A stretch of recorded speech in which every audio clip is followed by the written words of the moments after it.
Welcome to the Rich Relationship Podcast with Gil and Renee, where amazing things happen. Our goal is to help build, repair, and restore healthy relationships. We had to say goodbye, see you in eternity to a friend of ours. So if we seem a little out of sorts, it's kind of hard to go from that to this and not feel something.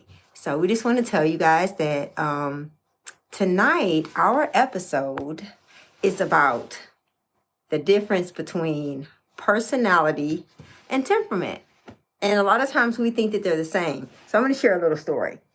So we always talk about it. I'm an extrovert, Gil is an introvert. Before you get started, if you don't know who we are, we appreciate you coming and joining us. Thanks for joining us. I'm Gil. And I'm Renee. From the Rich Relationship Refuge. Yes, we got to get a kiss. Mwah. A little bit out of sorts. Now you can go ahead with Okay. So see, we all like routines, especially when there are things that feed our soul.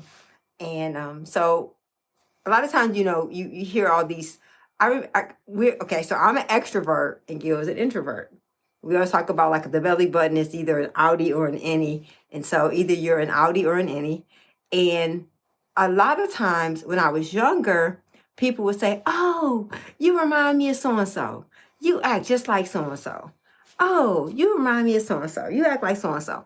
So I'm sure you have been told that you remind someone of someone else.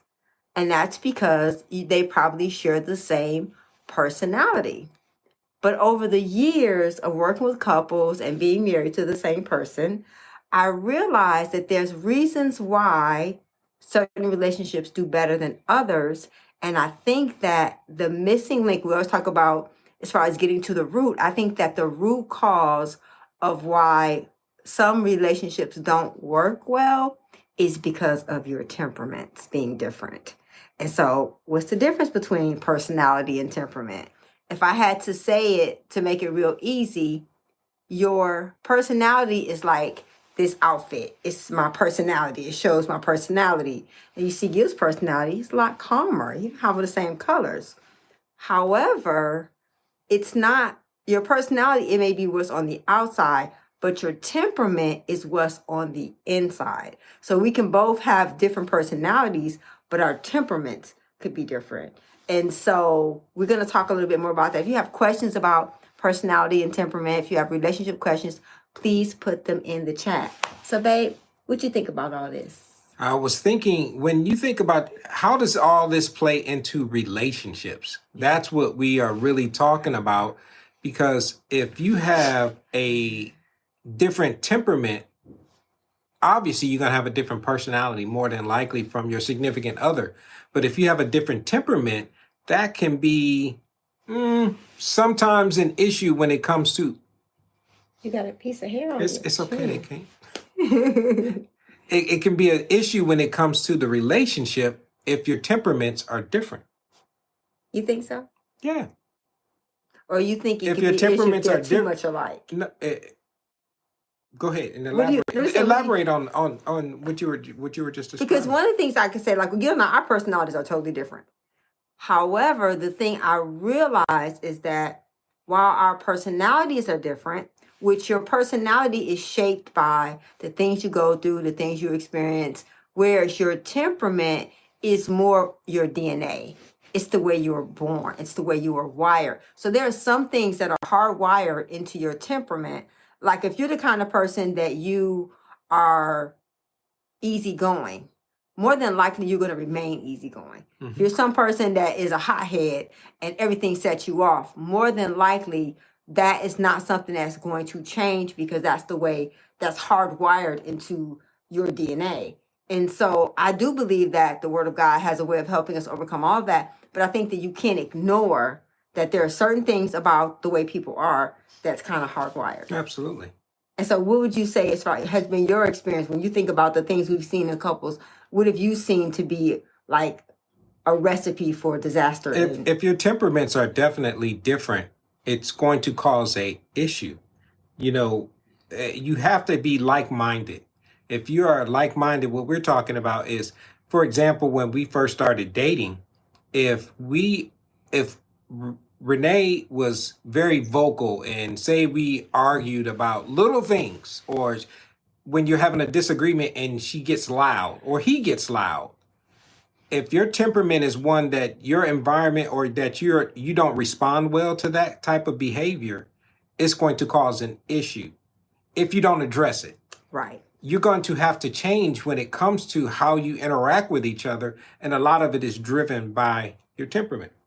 And the thing that I thought that was so amazing was, because I was talking to another couple and they were talking about, because it's a blessing when you get to spend your life with your best friend. That is a gift. And I'm grateful for that. But I also realized that there's some things that I had to learn, because for me, like I said, I grew up in a house where everybody screamed and hollered and yelled and cussed. And even though that's what I grew up around, I didn't like it. I didn't like the way it made me feel. I didn't even like to do it. And so the first time I did it to Gil, he was like, really? No. You are so beautiful to talk like that. Do not use words like that. So sidebar. So when I see women using that language, it makes me sad, because I think that takes away from the beauty and elegance of being a lady when we use language or when we behave in ways that are not appropriate for a lady. Mm-hmm. I think that's in something. So I'm just, as an older woman, I'm speaking to the next generation. Ladies, don't talk like a sailor. You know what I mean? Don't use words that should be in the toilet. Don't let that come out of your mouth. The Bible says, let no corrupt communication come out of your mouth. So we need to be mindful of that it may be trending to use vulgar language, but it's not. 20 years from now, when you see that, are you going to be okay with it? Mm-hmm. Yeah, so that's something I just want to sidebar. I just want to go a little off rails for that. So anybody have questions? Is there anything that, when you think about temperament, has that been something that you have noticed has been a problem in your relationships in the past or in the present? If you're watching now or watching later on, put it in the chat if it has been an issue. Because I think sometimes we don't realize, oh man, so that's what it was, our temperaments. Like if you get two people who are hot-headed, more than likely if you get two people who are hot-headed, then it's going to be a problem. If you get two people who are quiet, that's going to be a problem. You need to make sure that somebody brings something different to the table. And it's not, people say opposites attract, but also opposites can also attack. And so what we want to do is just kind of make it easier for you to kind of point out some of the things in yourself that could be problematic in you being in a relationship, as far as your temperament versus your personality. How many personalities do you think there are? Ooh, I have no idea. Yeah. And you know what's so funny? Honestly, we talk about it. You have introverts and extroverts. You have talkers and listeners. You have buyers and savers. So I think when you really think about it, personalities there can be a billion personalities, but just our core of who we are as humans, it's not like it's 50 of them. There may be in the combination of it, but it's just understanding that while we are unique, most of our situations are not. And if we would learn to develop some ways to kind of navigate ourselves and understand, oh, well, I know for me, I will yell and scream. If I was with somebody else who yelled and screamed, I probably would still yell and scream. But because I married someone who was really calm and easygoing, it taught me to tap into that. Because my grandmother was like, when you were little, you never liked a whole bunch of people in crowds. So he helped me to tap into the way I was really already wired. Right. That's why it feels natural for me. Sure. What you thinking? It's just been one of those days, yeah. And that has a little bit to go with your temperament. If you've had a stressful day, you're going to be out of sorts. And it's important for you to be able to communicate that to your significant other, because if not, it's going to impact in your relationship. Yeah. And it's easy to take, like for me, I am a upbeat personality. That's the way I'm normally. And I talked about this. I did a short the other day, and I was talking about even when you have an extroverted, bubbly, charismatic personality, you still have struggles with depression and anxiety. And it's just knowing that how it manifests in you. So I want to ask you the same question I asked the other day. How does depression, anger, and anxiety show up in you? I know for me, it causes me insomnia. I can be up for days and days and days. For me, I have to create, I have to build, I have to do something with it, Whereas for Gil, how does it show up in you, babe? What's that? Anger and depression. It caused me to go inward. You think about most people who are, let's just say, introverted by nature. If you feel like you're a little bit out of sorts, or you feel like you're in, as they would say, in your feelings, you're more than likely going to draw in. You're going to get isolated. You're going to want to separate yourself away from not anybody who's bugging you, but just because you just feel better, more comfortable by yourself. So sometimes you have to take those times to where you get away, even if it's just being in a separate room or doing things on your own. It could be something as simple as just watching television, flipping channels or whatever on your phone, and you just want to be by yourself. It doesn't mean you're mad at anyone or you are in a funk or anything like that. Sometimes you just draw inward. So that's what I would say. And one of the things, how we navigate that, because we're different personalities, we deal with things differently. I had to learn, for me, I was, what's wrong, what's wrong, what's wrong, what's wrong. I had to, first of all, learn to stop saying what's wrong. Because when you start off with what's wrong, you make it seem like it's something negative. So my way that I address it now is, hey, babe, what's going on? What you thinking about? What's going on in your mind? So just a matter of changing what you say when you're trying to let the other person know you care can make a major difference. Another thing I had to learn how to do is just give them time. I think if you have to be mindful of your significant other or your partner. If you're in a way, let's just call, you're not mad In a at mood. me, in a mood. Yeah, that's probably a better way of saying it. Don't take it personal. Don't think it's something that you did do or you didn't do. Sometimes it's just that the other person just may be going through a moment. But I think it's important that you ask. But you have to Because communicate. you want That's to what I was communicate. getting. You want to assume. You don't want to assume that, oh, he's quiet, I'm gonna leave him alone. It's just always being open to communicate with one another and be there for each other. It's like, hey, you seem a little bit out of sorts. Is everything okay? We checking in on each other. I think that's important. I think even when you've been together for a long time, even though you may think there's nothing wrong with saying, hey, are you okay? Right. What's going on? What's going on in your heart? What's going on in your mind? And that's where the temperaments and personalities come in to play a role in the way things manifest in your life. And I think that when you understand the way you are, it helps you to have a more grace and empathy and compassion for another person. Because again, you and I are like night and day. Our personalities are that different. Kind of like the black shirt in the daytime. That's just the way it goes. So we have people on here. You guys, let us know where you guys are coming in from. Let us know how we can serve you. If you have questions, things you want to know, please, please, please, in the chat, put your questions in there.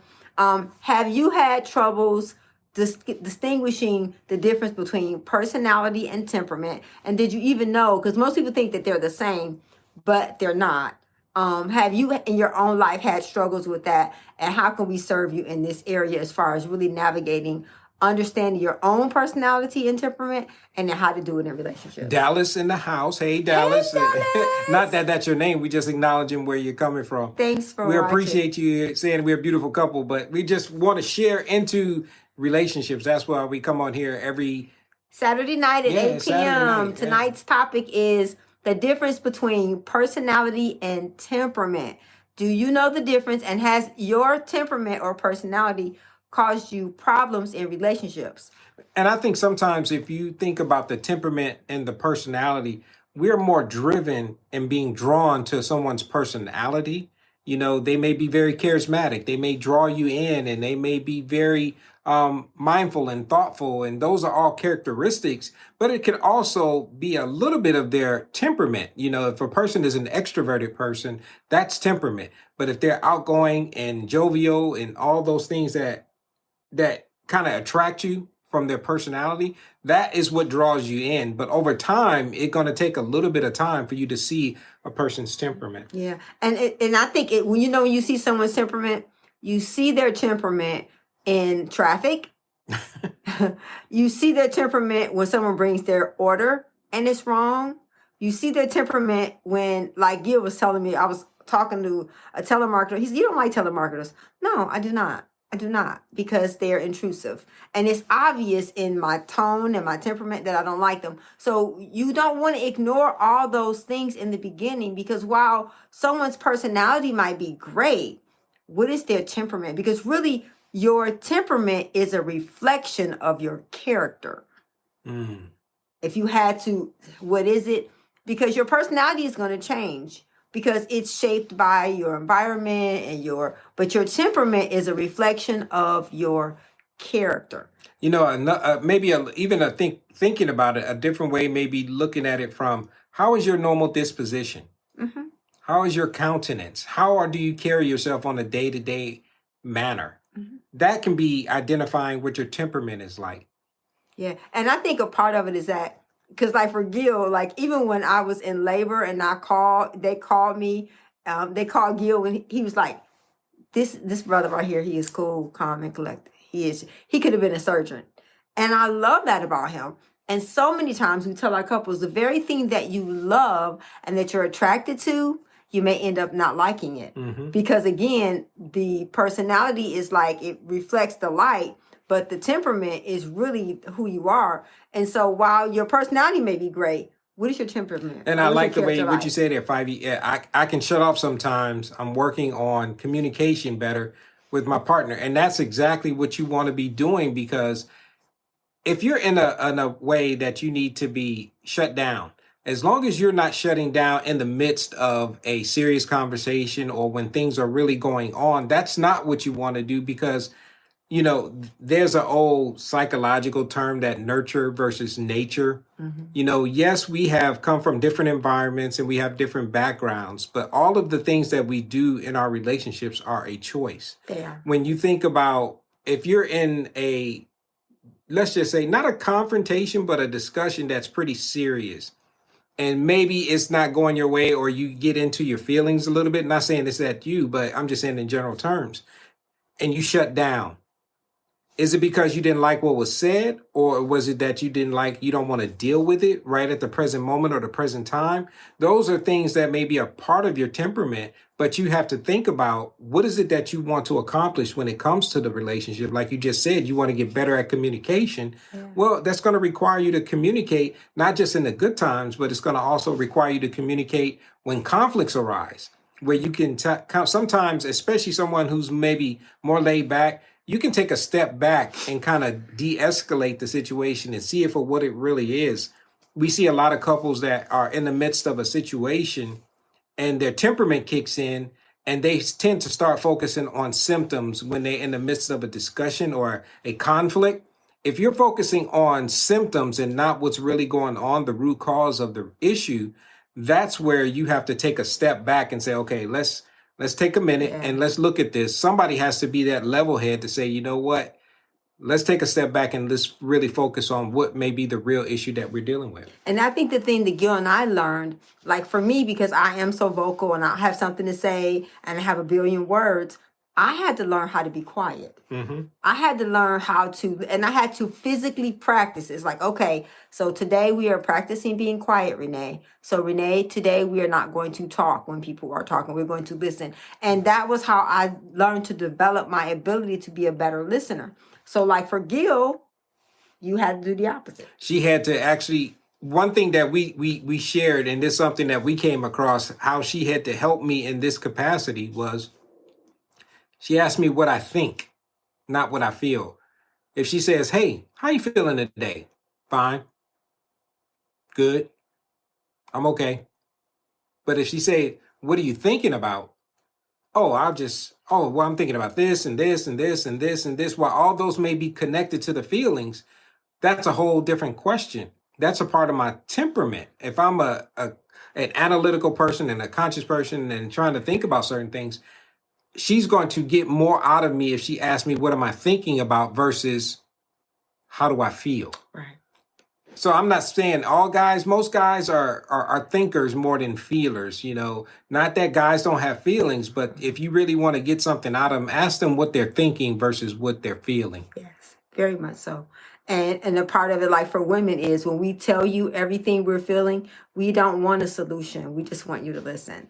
Unless I say, hey, I need you to help me with this. And that's just those are the kind of things you don't know that if you weren't taught that. But it's just understanding that you're living with another person who is not like you. So how do you benefit from, how do I benefit from his temperament and his personality? How does he benefit from mine? By one, first knowing mine, understanding it, and then giving him room to be the way he's wired. Oh yeah, absolutely. And we appreciate you guys if you just joining us. Thank you for joining. For hanging out with us. We're talking about the temperament and how it can impact and affect your relationships and your personalities, how those things can all play into the relationship space.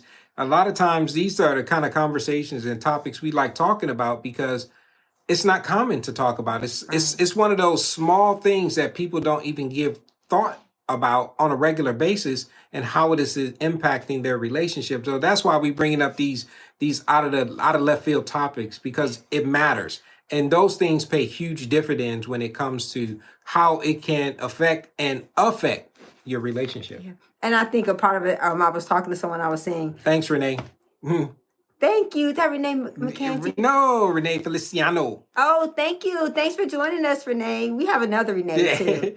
But it's understanding the Bible says that, well, people say the devil's in the details, but the Bible says the small foxes destroy the vine. So if we can help you guys focus on all those little pitfalls that couples struggle with before you get there, it prevents you. Because our whole thing is we would much rather give you prevention than the cure. Mm-hmm. We'd rather be Tylenol and not a vitamin, because we want to help you navigate your pain where it gets better, not where you are nursing it and you don't know, you don't realize, but where you're actually getting better. So that's some of the things we're really trying to work on. And we appreciate you chiming in. Even if you got questions, if you're watching, if you want to talk about, we're talking about temperaments and personalities and how it impacts your relationship. And Marco, we're going to get to your question right here in a second.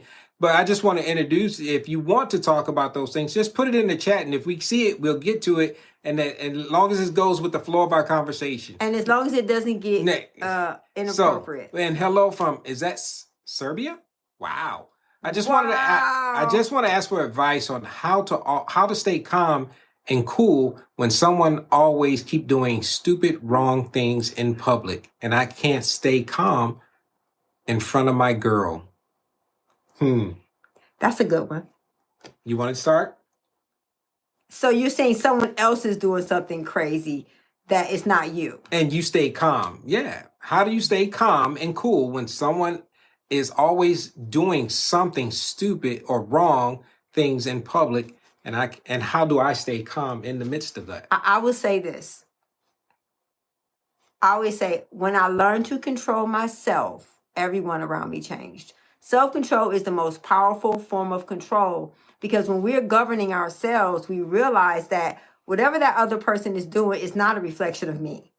It's a reflection of that person. Mm-hmm. And it's understanding that if I react to their foolishness, that I'm going to be responsible for the same consequence that they're going to get. So you have to always ask yourself, because I know for me, I always felt like I had to say something. And the thing the Lord showed me was, may the words of your mouth and the meditation of your heart be pleasing in my sight. And when you get done giving them a piece of your mind, who's going to look crazy? So you have to always have this inner conversation with yourself about the consequences of what you do. It is bad when people misbehave. It is bad when people, but at the end of the day, you're responsible for how you treat your girl, not for how this person in public is behaving. And so it's just a matter of, I walk in self-control. Mm-hmm. And Gil's helped me a lot with that, because self-control, I would say that was my biggest struggle, was self-control. Right. And I would say when it comes to, a lot of times we want to try to control things that are beyond our ability to control, especially in our relationships. The one thing that we always share with our couples is, believe it or not, I cannot change Renee. I cannot control Renee. Much as I try to use my superpower and my Jedi mind tricks and all this other stuff to try to control him either. And when you realize that you can't control this other person, and even when they're doing something that you don't agree with or something that you may set you off, you have to take a step back and ask yourself, why is it bothering me so much? Yeah. What is it about this, what they're doing, that I don't agree with? And am I trying to control the person or the situation or the circumstance? The only thing you can control is yourself. Mm-hmm. That's the only thing I can say since we're doing these questions kind of like right now. That's the Yeah. best thing we can, as far as advice to give you The right now. wisest thing is always to remember you only have self-control, and to remember that whatever you do, you're going to be responsible for how you behave. And I like the way you said that, Fivey, is that, and I hope I'm pronouncing that right. That's exactly what you want to do, is use I statements. When you start Yes. thinking about, I have a problem, just like Marco said, if somebody's doing something that you don't agree with, it's not a problem with them. Yeah. It's a problem for you. So Yes. you're the one with the problem. So when you say, I have a problem, instead of Renee is always doing this, or she does that, or she does that, when you looking outward, that's There's where no the problems resolve. really come. But when you say, I have a problem with this situation, all you can do is vocalize that, be assertive with that, not aggressive. There's a difference between aggressive and assertive when you're communicating, but being assertive, all you're doing is telling that person what they need, What you need. from them, and telling them that. Once you do that, it's going to be on them to respond in kind with that. Fig? Mm-hmm. Somebody else have a question? No, go ahead. Okay. And so I just think it's important that in relationships, and especially in the dating stages, and even if you've been together for a long time, when we would be out, people would do and say things, and I would always watch Gil, and I'm like, that doesn't bother you? He was like, bother me, why? He said, And I'm looking at what Marco's saying. If you're talking about a physical altercation and you intervene and you get involved with the situation and they're doing something wrong, especially if it's a domestic thing. If someone is actually having a altercation, especially someone that's outside of you and your significant other, call the police. you better off to call the police or let them deal with it. Unfortunately, because just like what you just said in there, they end up turning on you as being a source of the problem, because they probably have a history and a pattern of doing this. You just happen to come across it at the wrong time. Yeah. And yes, that may be the honorable thing to try to intervene. You can intervene by calling the authorities. You can intervene by, trying to create distance, but don't put yourself in a situation that you're going to reap some damage to you or the person. You don't want to be collateral damage when it comes to a situation like that. Yeah. And something that we always say is the things that people do make sense to them. Yep. You may never understand why people do what they do because you don't have the same mindset. Or you don't have the same experience. You don't have the history and the background that goes along with that. And so there's things that people will do and it makes sense to them. It doesn't have to make sense to you. The things that you do have to make sense to you. And so it's just important that we always remember that at the end of the day, when I go stand before the Lord, He is not going to give me the consequences of somebody else. I have to stand before Him for me. And so I hope that helps as far as just knowing how to navigate yourself. Yep. I think that's our biggest thing is always, we say there's no such thing as marriage problems. There's individual problems we bring into our relationships. And it's not just our marriage relationships. It's our sibling relationships. It's our family relationships. Work relationships. Even the casual one at the drive-thru. Yes. So a part of it is just understanding that you take your personality and your temperament with you everywhere you go. And you have to learn how to navigate that. So even if you're in a relationship, if you have a marital relationship or even just in a dating phase, just kind of always remember you are a single individual first. And the things and I think somebody said it in the chat already, you have to be working on you. You do. The more you work on you to try to maximize the growth areas, get better in the growth areas and minimize the weaknesses or the strength, maximize the strengths, minimize the growth areas. Yes.